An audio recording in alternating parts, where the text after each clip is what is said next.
Hey everyone, it's Kellen from RacerX back again with another race examination as we highlight the 2021 season opening Monster Energy Supercross in Houston.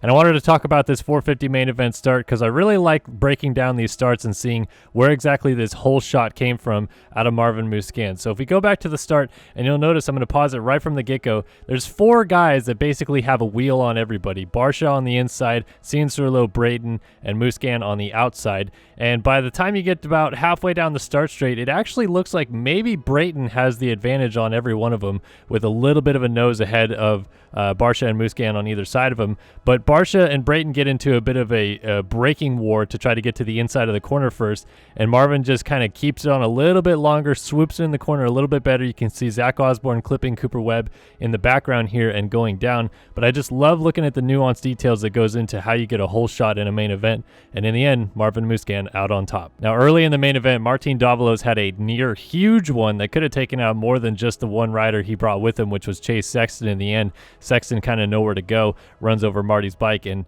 ends up going down. But look, you can see from the beginning, Davilos knows he's going too far left and adjusts his body accordingly to try to land on these tough blocks. But he lands on 1, 2, 3 tough blocks before he finally gets kicked sideways and then lands sideways and goes down. That could have been so much worse. It could have kicked him one direction or the other. He could have went down a lot harder, but somehow, some way, he was able to ride down the backside of those tough blocks and basically save himself from a much bigger crash. Now onto the topic that has a lot of people talking this week, and it's Eli Tomac and Vince Friese coming together. Now Tomac, the initial pass goes down, takes Friese with him, and we're not really sure if there was anything that led into this, but they eventually caught up with each other again late in the race, and Tomac pushed Friese off the track again. Not sure whether Friese had initiated something or whether this was just Tomac being frustrated with the situation of him going down, but I wanted to break down the initial pass anyway because you can see Tomac just gets a better drive in the whoops and starts setting up this pass right about here. He shifts his weight to the right side, goes down the inside, and here he really has the pass made. What happens is his front wheel misses the outside rut, and he basically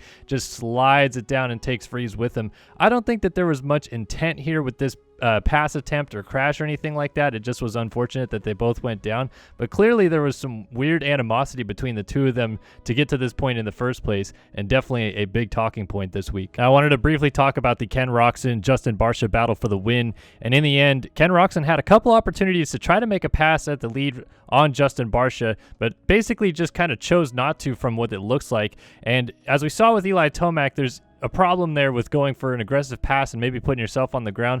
Roczen realizes that a second at the opener is perfectly fine. He doesn't need to win the race. Obviously, he would have liked to, but in the end, Barsha takes the win, and you can see in this exchange with them after the race, Roczen is very happy for Justin and himself, both of them starting off the season on a positive note and heading into round 2 with a lot better points than they could have. I want to remind everybody that this video is presented by OnX Off-Road. Nowhere to go with the #1 off-road GPS app.